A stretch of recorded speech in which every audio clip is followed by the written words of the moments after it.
দুনিয়ার সম্পদগুলোকে তুমি আপন মনে করে নিয়েছো, তোমার দুনিয়ার এই লালসময় জীবনটাকে তুমি আপন মনে করে নিয়েছো, তোমার বাড়ি তুমি আপন মনে করে নিয়েছো, তুমি টাকা পয়সাকে আপন মনে করে নিয়ে বাক্সের মধ্যে জগিয়ে রেখে তুমি বাক্সের মধ্যে ইনকাম করে রেখেছো। তুমি এই দুনিয়ার ইসলামের জন্য কোনো কাজ করনি, তোমাকে এই দুনিয়ার মধ্যে গ্রাস করে নিয়েছে। এই আসমান এবং জমিনের মধ্যে যেই ব্যক্তি এই নিসার মধ্যে পড়ে রয়েছে, যাকে এই দুনিয়ার মোহাব্বতে পড়ে রয়েছে, মালাকুল মউত আসা পর্যন্ত তার নিশা। আপনাদের ইমাম সাহেব জান্নাত নিয়ে জাহান্নাম নিয়ে নামাজ নিয়ে এরকম ভাবে সুন্দর আলোচনা করেন, এরকম ভাবে আপনার বাৎসরিক একখানা করে জালসার মধ্যে অনেক বক্তার বক্তৃতা শুনেন, সেখানে কোরআন হাদিসের কথা রয়েছে, তারা কোরআন হাদিসের কথা বলে, আমরা তাদের কথা শুনে অনেকে আমল করি, অনেকে আমল করতে পারি না, অনেকে তাদের কথাগুলোকে মান্য করি, অনেকে আমরা তাদের কথাগুলোকে মান্য করতে পারি না। কিন্তু আমি আপনি যে পৃথিবীর মধ্যে আছি, আমাকে আপনাকে আল্লাহ পাক রব্বুল আলামিন সুন্দর শরীর দিয়েছেন, বয়স দিয়েছেন, মজবুত শরীর দিয়েছেন ইবাদত করার জন্য, হাত দিয়েছেন, হাতে দ্বারা ইবাদত হবে, চোখ দিয়েছেন, চোখ আসল থেকে প্রয়োগ করতে হবে, জবান দিয়েছেন, লফজ দিয়েছেন, এগুলো আসল থেকে প্রয়োগ করতে হবে। আমাকে আপনাকে আল্লাহ পাক রব্বুল আলামিন মাল দিয়েছেন, ধন সম্পদ দিয়েছেন শুধু পরীক্ষা করার জন্য। এই পৃথিবীর মধ্যে যত কিছু দিয়েছেন, সন্তান বলুন, জমি বলুন, জায়গা বলুন, বাড়ি বলুন, গাড়ি বলুন, পৃথিবীর মধ্যে আমাকে এবং আপনাকে যা কিছু দিয়েছেন শুধু পরীক্ষা করার জন্য। আর আল্লাহ পাক রব্বুল আলামিন বলছেন, আজকে আমি যেই বিষয় নিয়ে কিছুক্ষণ আলোচনা করব, সেটি হলো এই দুনিয়া নিয়ে আলোচনা করব, যে এই দুনিয়াটা আমার আপনার জন্য কতটা কাজে আসবে এবং কত স্বার্থপর। এই পৃথিবী আসমান এবং জমিনের মধ্যে যা কিছু রয়েছে, তার মধ্যে এক নম্বর স্বার্থপর হচ্ছে, এক নম্বর সেটি হচ্ছে দুনিয়া। যে ব্যক্তি দুনিয়ার নেশার মধ্যে পড়ে যাবে, যে ব্যক্তি এই দুনিয়ার মায়া মহব্বতের মধ্যে পড়ে যাবে, সে নিশ্চিত এই পৃথিবীতে ধ্বংস হবে, আখিরাতে তো ধ্বংসই হবে। বন্ধুরে আমার, আমাকে আপনাকে আল্লাহর ইবাদত করতে হবে। আল্লাহ পাক রব্বুল আলামিন বলছেন, বাল তুসিরুনাল হায়াতাদ দুনিয়া, যারা তোমরা এই লালসাময় দুনিয়াটাকে, এই লালসাময় জীবনটাকে, এই লালসাময় দুনিয়াটাকে আপন মনে করে নিয়েছো, খায়রু ওয়া আবকা, এটা আখিরাতের তুলনায় সামান্য কিঞ্চিত। এই পৃথিবীর মধ্যে যত নেশা আছে, মদ একটি নেশা, জুয়া নেশা, বিড়ি তামাক জর্দা, এরকম যত নেশা রয়েছে, দণ্ডমান আটা একটি নেশা, ইনজেকশন একটা নেশা, এই পৃথিবীর মধ্যে যত নেশা আছে, কোন ব্যক্তি যদি মদ যদি সকালবেলায় পান করে, তার বৈকালবেলা নেশাটি কেটে যায়। কোন ব্যক্তি যদি রাত্রেবেলা ইনজেকশন নেই, কোন নেশা গ্রহণ করে, সকাল হতে হতে তার সেই নেশাটি কেটে যাবে। এই পৃথিবীর মধ্যে যত নেশা আছে, প্রতিটা নেশার একখানা করে বোতল রয়েছে, খাপ রয়েছে। কিন্তু আমি আপনি আজকে এমন একটি নেশার মধ্যে পড়ে আছি, যার কোনো খাপ নেই, যার কোনো বোতল নেই, যার কোনো জিনিস নেই, সে ফাঁকা অবস্থায় রয়েছে, আমার আপনার উপরে গ্রাস করে নিয়ে আছে। একটু চলুন, একজন শেখ সাদি রাহমাহুল্লাহর স্বপ্নের কথা বলছেন, যেমন তেমন লোক নয়, আমার আপনার মতন লোক নয়। শেখ সাদি একজন কবি, তিনি স্বপ্নের ব্যাখ্যা করে স্বপ্নের কথা বলছেন, যে একজন ছেলে, একজন তলবা ইলম, একজন ছাত্র রাস্তার মধ্যে দাঁড়িয়ে আছে, তার কাছে একখানা বস্তা আছে, বস্তাতে মিনিমাম 50 কিলো মাল প্রবেশ করবে। যখন 50 কিলো হয়ে যাবে, তার বস্তাটি পরিপূর্ণ হয়ে যাবে, তার ব্যাগটি পরিপূর্ণ হয়ে যাবে।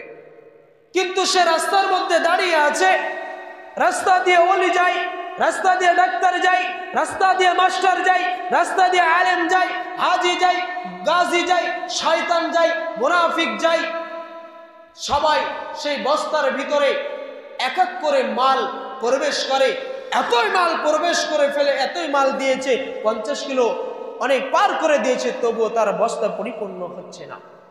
এমন সময় একজন বৃদ্ধ লোক এসে এরকম লাঠি নিয়ে, হাঁটতে পারছেন না, লাঠির সাহায্যে হাঁটতেছে। এমন সময় তিনার লাঠিটাকে রাখলেন, রাখার পরে তিনি একবার নয় দুইবার নয়, তিনি তিনবার মাটিতে তিনবার হাত দিয়ে তিন খবল মাটি নিয়ে সে বস্তার মধ্যে প্রবেশ করিয়ে দিলেন। বস্তাটি পরিপূর্ণ হয়ে গেল। বস্তাটি পরিপূর্ণ হয়ে গেল। সেই ছাত্রটি সে তলবায়টি আশ্চর্যিত হয়ে গেল যে আমার এত রাস্তা দিয়ে অনেক মানুষ গিয়েছে, 50 কিলো ওজন পার করে দিয়েছে, তবু বস্তা পরিপূর্ণ হয়নি। কেবলমাত্র 3 খবল মাটি, 3 বার যখন মাটি দিলেন সেই বৃদ্ধ মানুষটি, তখন তিনার বস্তা পরিপূর্ণ হয়ে গেল। ব্যাপার কি? তিনি তিনার ওস্তাদের কাছে গিয়ে বললেন, শিক্ষকের কাছে চলে গেলেন। শিক্ষককে বললেন, ওস্তাদজি রাত্রেবেলা আমি একটি স্বপ্ন দেখেছি, হয়তো আপনাদেরকে এই কথাগুলো শুনতে খারাপ লাগবে, তবু একটু শুনুন। যে এই কথা যদি শুনেন তাহলে আপনি বুঝতে পারবো আমি আপনি কি সেই নেশার মধ্যে পড়ে আছি, যে নেশার কোনো খাপ নেই, যে নেশার কোনো বোতল নেই, যে নেশার কোনো ঢাকার কোনো মাল নেই, আসবাবপত্র নেই। সেও ছাত্রটি উস্তাদের কাছে বলছেন, উস্তাদজি, মৌলানা সাহেব, আমি রাত্রেবেলা একখানা স্বপ্ন দেখেছি। স্বপ্নটা কি? আমার কাছে একখানা বস্তা ছিল, সেই বস্তার মধ্যে 50 কিলো ওজনের মাল আটবে। যখন 50 কিলো হয়ে যাবে বস্তাটি পরিপূর্ণ হয়ে যাবে। কিন্তু আমার সেই রাস্তা দিয়ে মাস্টার যায়, ডাক্তার যায়, অলি যায়, ওলামা যায়, কিন্তু বস্তার মধ্যে অনেক মাল দিয়ে পরিপূর্ণ হয় না। কিন্তু একজন বৃদ্ধ মানুষ এরকম একখানা লাঠি নিয়ে হাঁটতে পারছে না, লাঠির সাহায্যে হাঁটতেছেন। তারপরেও তিনি যখন লাঠিটি রেখে দিলেন, রেখে দেওয়ার পরে 3 বার, একবার নয় দুইবার নয়, তিনি তিনবার মাটি নিয়ে আমার বস্তার মধ্যে প্রবেশ করালেন। বস্তা পরিপূর্ণ হয়ে গেল। আমি কিছু বুঝতে পারলাম না। তিনার শিক্ষক বলছেন, আব্দুল্লাহ ও আব্দুর রহমান, তুমি জেনে নাও, তোমাকে এমন একটা নেশার মধ্যে গ্রাস করে ফেলেছে, তুমি এমন একটি নেশার মধ্যে পড়ে রয়েছো, তোমাকে যদি আসমান এবং জমিনের মধ্যে যা কিছু আছে সব কিছু যদি তোমাকে দিয়ে দেওয়া হয়, তবুও তোমার মন পরিপূর্ণ হবে না, তোমার পেট ভরবে না। তোমাকে এমন একটি নেশার মধ্যে গ্রাস করে নিয়েছে, সেই নেশাটি হলো দুনিয়া। তোমাকে এই দুনিয়ার নেশাতে তুমি মশগুল হয়ে আছো। এই দুনিয়ার মালগুলোকে তুমি আপন মনে করে নিয়েছো, এই দুনিয়ার সম্পদগুলোকে তুমি আপন মনে করে নিয়েছো। তোমার দুনিয়ার এই লালসময় জীবনটাকে তুমি আপন মনে করে নিয়েছো, তোমার বাড়ি তুমি আপন মনে করে নিয়েছো, তুমি টাকা পয়সাকে আপন মনে করে নিয়ে বাক্সের মধ্যে জগিয়ে রেখে তুমি বাক্সের মধ্যে ইনকাম করে রেখেছো। তুমি এই দুনিয়ার ইসলামের জন্য কোনো কাজ করনি, তোমাকে এই দুনিয়ার মধ্যে গ্রাস করে নিয়েছে। এই আসমান এবং জমিনের মধ্যে যে ব্যক্তি এই নেশার মধ্যে পড়ে রয়েছে, যাকে এই দুনিয়ার মোহাব্বতে পড়ে রয়েছে, মালাকুল মউত আসা পর্যন্ত তার নেশা কাটবে না। মালাকুল মউত আসা পর্যন্ত তিনার নেশা কাটবে না। মালাকুল মউত সে কি করবে? মালাকুল মউত সে যখন জান কবজ করবে, জান কবজ করার পরে তার নেশাটি কেটে যাবে। কেন? এই দুনিয়াতে থাকবে না, দুনিয়ার কোনো জ্ঞান থাকবে না, তার মধ্যে আত্মা থাকবে না, তার কোনো শরীরের কোনো অস্তিত্বই থাকবে না। মালাকুল মউত এসে তার অস্তিত্বকে বের করে নিয়ে চলে যাবে। এই পৃথিবীর মধ্যে যে রক্তের গরম দেখিয়েছিল, বংশ পর্যায়ে দেখিয়েছিল, একজন মানুষের অন্যায় ভাবে মালকে লুটোপুটে খেয়েছিল, সেদিন তার কোনো পরিচয় থাকবে না, তার কোনো ব্যক্তি নাম ধরেও ডাকবে না, তার সেই লাশ পরিচিত হয়ে যাবে।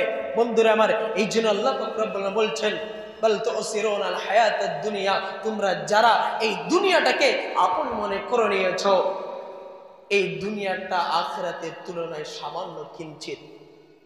এই দুনিয়া কোনো কাজে আসবে না আপনি যদি এই দুনিয়ার মধ্যে ভালাই কাজ করে যাই, আপনি যদি দুনিয়ার মধ্যে ইসলামিক কাজগুলো করে যাই, আপনি যদি কোরআন এবং সেই সুন্নাহকে সত্যভাবে আঁকড়ে ধরে থাকি, এই কোরআন এবং সেই সুন্নাহ মোতাবেক যদি পৃথিবীর মধ্যে চলাফেরা করি, আপনি আপনার সন্তান সন্ততি যদি আপনি চলাফেরা করাই, তাহলে আপনি এই দুনিয়ার মহব্বত ছেড়ে দিয়ে আপনাকে যেদিন আপনার যদি হিসাব নেবে, তখন আমরা আল্লাহকে সেই দিন বলবো, আল্লাহ পাক রব্বুল আলামিন আমাকে আজকে ছেড়ে দাও।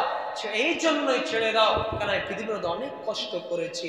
আল্লাহ রাসূল সাল্লাল্লাহু আলাইহি ওয়াসাল্লাম বলছেন, তোমরা কিভাবে দুনিয়াতে থাকবে, এই দুনিয়াতে তোমরা কিভাবে বসবাস করবে? রক্তের গরম দেখাবে, বংশের গরম দেখাবে, শরীরের হিম্মতের সেই গরম দেখাবে? জি না।